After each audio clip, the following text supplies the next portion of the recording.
Okay,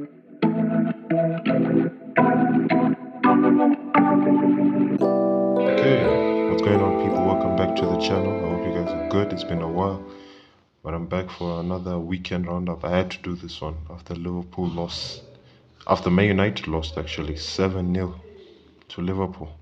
I've been telling these Man United fans for a very long time that Anfield, there's something up with Anfield. I don't know what it is. I don't know if they're using some weird juju or something. I don't know. But every time either Man City, Arsenal, Man United go there, they just hold L's all the time.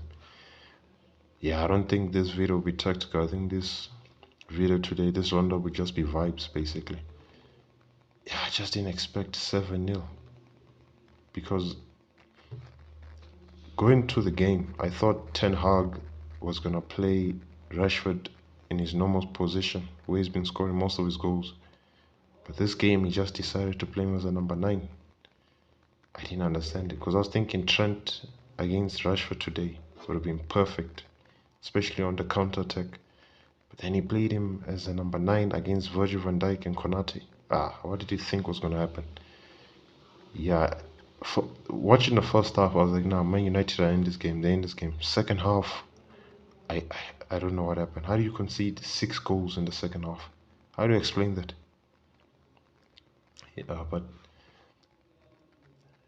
all I can say to Man United fans, I've been there. I know how it feels.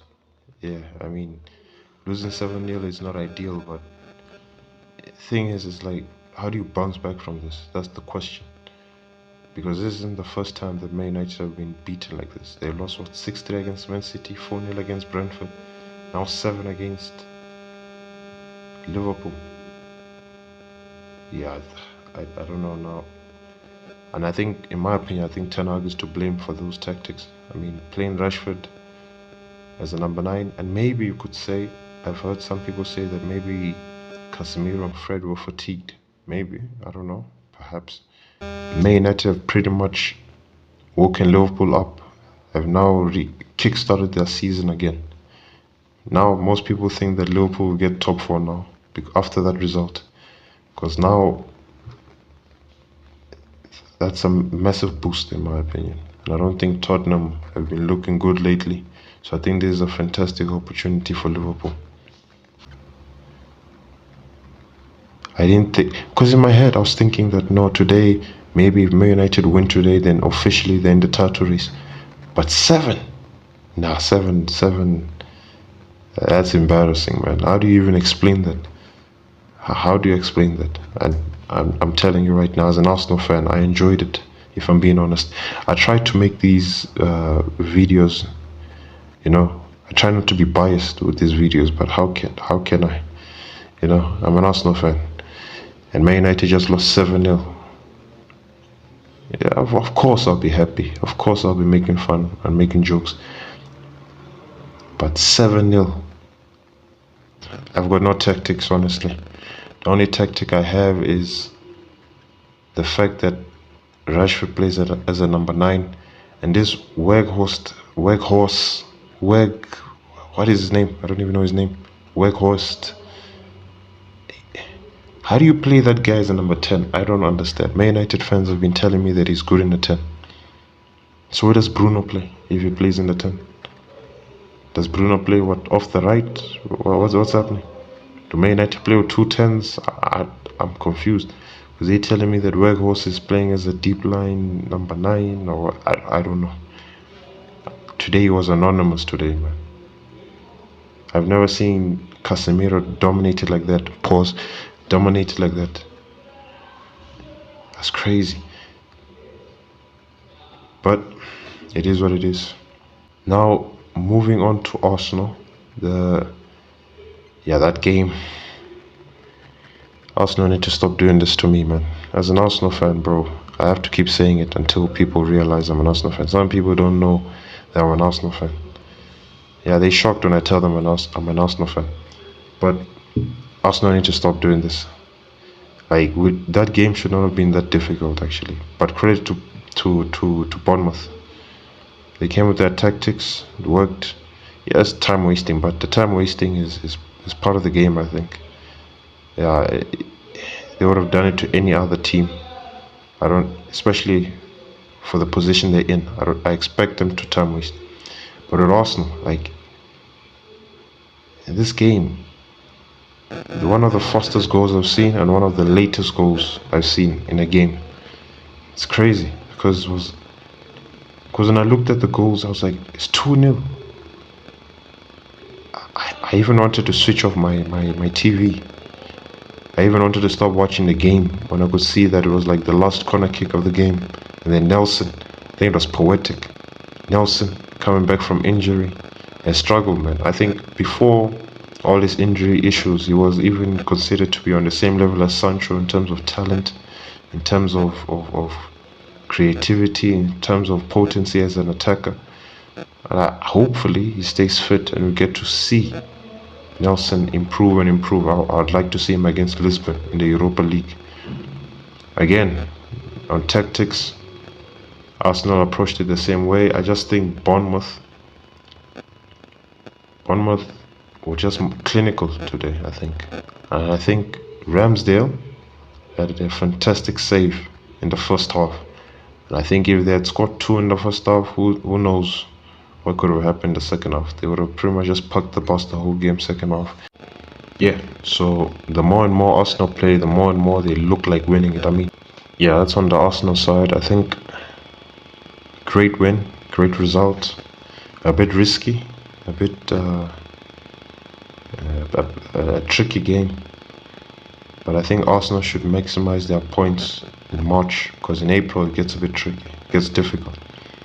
Now moving on to Manchester City, I didn't watch the game, but I was told that yes, Man City won 2-0, but they weren't so convincing.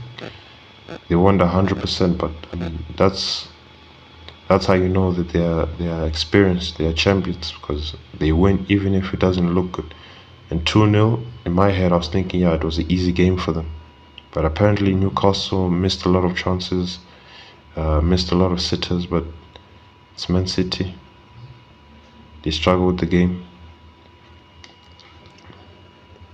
Newcastle struggled to score goals in general, basically. Defensively they're good, but offensively I think they need, I don't know if in fact they do need upgrades actually.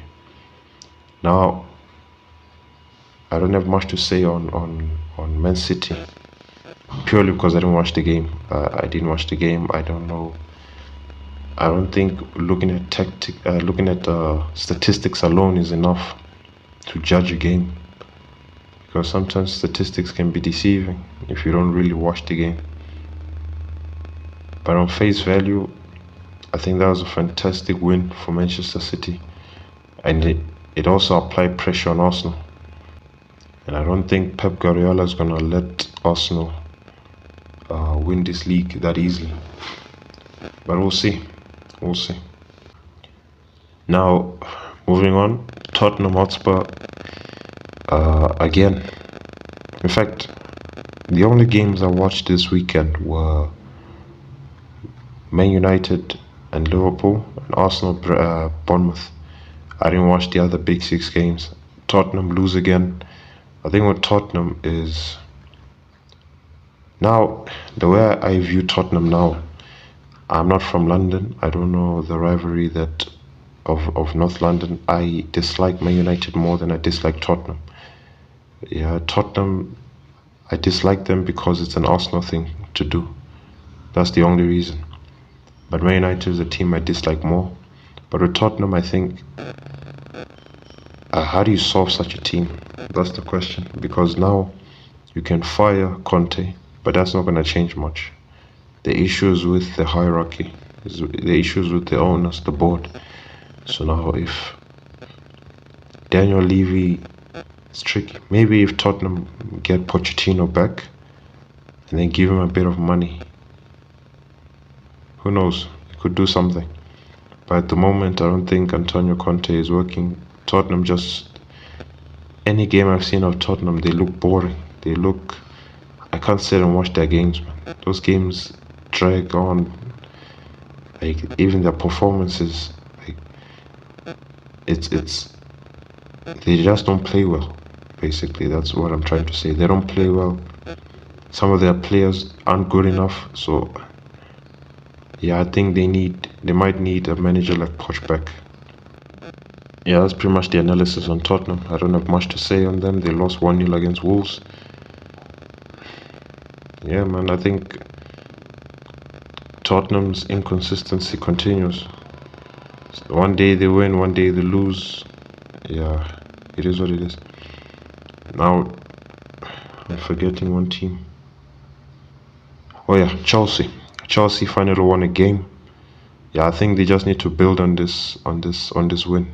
Whether the performance was good or not, that's not really what matters now. The fact that they've got a W finally in a long time, they can now build on this result, I think. Yeah, and that's it. Still shocked that Man United lost 7-0. Didn't even score a goal. I've been telling them, that stadium, there's something there, man. I don't know what juju they're using or what incantations they're using. I don't know. But for some reason, that stadium, Anfield, is a problem for many teams. Yeah, but thank you for watching the video. Like, subscribe, and I'll see you on the future videos. Sorry that this review was a bit short or not as detailed or not as tactical as normally I would put it, but I think today was just vibes. I was not gonna release one actually. The reason I released one is because Man United just lost 7-0, and that was so big that I had to speak on it. And obviously, if I speak on Man United, I must speak on Arsenal, and if I speak on Arsenal, I must speak on Manchester City. And since I've spoken on 4 teams in the top 6, I must speak on the other 2, whether they won or lost. So pretty much this is what this roundup is about. It's not even a weekend roundup per se. It's just a top 6 roundup. Hopefully Arsenal can win the league, and I think Man City will push them all the way. Man United, how do they bounce back?